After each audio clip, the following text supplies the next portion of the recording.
دوستو آج کی یہ ویڈیو بہت ہی دلچسپ ہونے والی ہے کیونکہ اس ویڈیو میں ہم بات کرنے والے ہاروت اور ماروت کے بارے میں۔ مجھے امید ہے کہ بھلے ہی آپ لوگ ان دو کرداروں کے اتہاس سے واقف نہ ہوں، مگر آپ میں سے زیادہ تر لوگوں نے ان دونوں کا نام تو سنا ہی ہوگا۔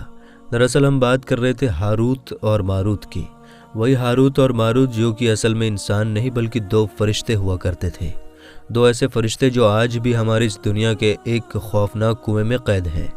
حیرانی کی بات تو یہ ہے کہ ہاروت اور ماروت نام کے یہ دونوں فرشتے آج بھی نہ صرف ہماری دنیا کے ایک خوفناک کنویں میں قید ہیں، بلکہ ساتھ ہی ساتھ اس خوفناک کنویں میں خطرناک سزاؤں کا سامنا بھی کر رہے ہیں، یعنی اپنی خطرناک سزا کو کاٹ رہے ہیں۔ مگر میرے دوستو، اب سب سے بڑا سوال یہی ہے کہ آخر ہاروت اور ماروت نام کے یہ دونوں فرشتے کون تھے، اور آخر ان دونوں فرشتوں نے وہ کون سا بڑا گناہ کر دیا تھا کہ جس کی وجہ سے آج تک یہ لوگ ہماری اس دنیا کے ایک کنویں میں خطرناک سزاؤں کا سامنا کر رہے ہیں۔ تو آج کی اس ویڈیو میں آپ لوگوں کو انہی سارے سوالوں کے جواب ملنے والے ہیں، ساتھ ہی ساتھ آپ لوگ یہ بھی جان سکیں گے کہ آخر وہ خطرناک کنواں ہماری اس دنیا میں کہاں پر موجود ہے کہ جس میں ہاروت اور ماروت کو قید کیا گیا ہے۔ تو میرے دوستو، میری آپ سے گزارش یہ ہے کہ اس واقعے کو پوری طریقے سے سمجھنے کے لیے اس ویڈیو کو پورا ضرور دیکھیے گا،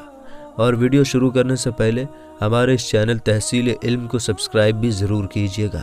اور پاس میں دیے گئے بیل بٹن کو ضرور آن کر لیجیے تاکہ ہماری ہر آنے والی ویڈیوز کا نوٹیفیکیشن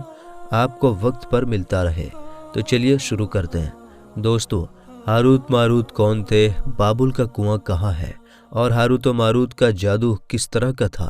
یہ وہ چھپا ہوا سوال ہے جن کے جوابات تو بہت ہیں، اور لکھنے والوں نے بھی بہت کچھ لکھا ہے، لیکن ان قصے کہانیوں میں حقیقت کو تلاش کرنا گہرے سمندر سے موتیاں نکالنے کے برابر ہے۔ ہاروت و ماروت کے متعلق بنیادی طور پر دو طرح کی روایتیں ملتی ہیں، ایک وہ جو قرآن و حدیث اور تابعین کے اقوال میں موجود ہیں، اور دوسری وہ جو تورات و انجیل اور اسرائیلی روایتوں میں آتی ہے، جبکہ ان اسرائیلی روایتوں کو زیادہ تر علماء اور مورخین اس پر سہمت ہیں۔ اس ویڈیو میں ہم ان دونوں طرح کی روایتوں اور واقعات کو مکمل پیش کریں گے۔ روایتوں کے مطابق حضرت ادریس علیہ السلام کے زمانے میں ایک مرتبہ آسمان اور زمین کے درمیان سے پردوں کو ہٹا دیا گیا تو فرشتوں نے زمین میں آباد انسانوں کو دیکھ کر تعجب کیا اور بولے، یا رب العالمین، ہم تو گناہ کے قریب بھی نہیں جاتے، جبکہ یہ بنی آدم گناہوں میں اتنا مبتلا ہے، اگر ہم ان کی جگہ ہوتے تو کبھی تیری نافرمانی نہ کرتے۔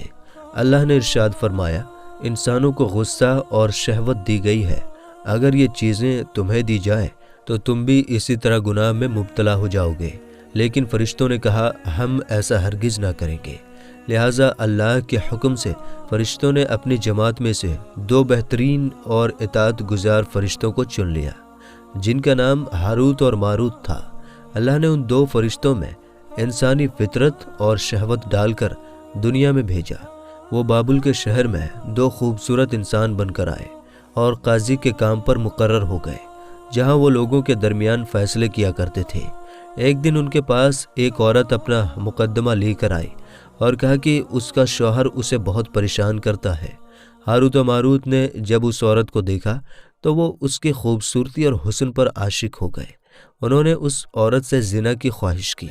تو عورت نے ان سے کہا، تمہاری یہ خواہش میں تبھی پوری کروں گی جب تم بت کی پوجا کرو، شراب پیو یا میرے شوہر کو قتل کر دو۔ ہاروت و ماروت نے شراب نوشی کو چھوٹا گناہ سمجھ کر پی لیا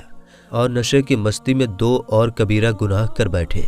اس عورت نے ان سے آسمان پر چڑھنے کا عمل بھی سیکھ لیا جس کے ذریعے وہ آسمان پر جاتے تھے۔ جب عورت اس عمل کے ذریعے آسمان پر گئی تو اللہ کے حکم سے اسے ستارے کی شکل میں مسخ کر دیا گیا، کیونکہ اس عورت کا نام زورا تھا، اس لیے وہ سیارہ زورا کہلایا، جسے آج وینس کہتے ہیں۔ اس گناہ کی وجہ سے ہاروت و ماروت خود وہ اسم اعظم بھول گئے جسے پڑھ کر وہ آسمان پر جاتے تھے،